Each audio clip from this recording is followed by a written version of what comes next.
বাংলাদেশে বিদেশি ঋণের পরিমাণ ১০৪ বিলিয়ন ডলারের কাছাকাছি পৌঁছেছে। দেশের ইতিহাসে বিদেশি ঋণের এটাই সর্বোচ্চ রেকর্ড।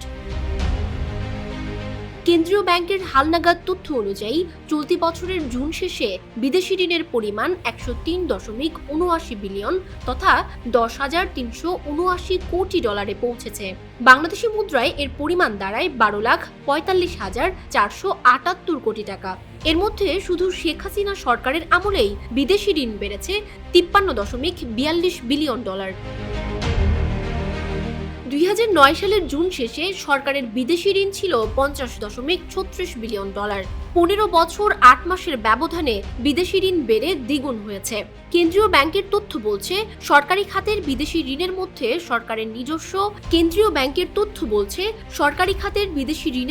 সরকারের নিজস্ব কেন্দ্রীয় ব্যাংক, রাষ্ট্র মালিকানাধীন বাণিজ্যিক ব্যাংক ও সরকারি সংস্থার ঋণ রয়েছে।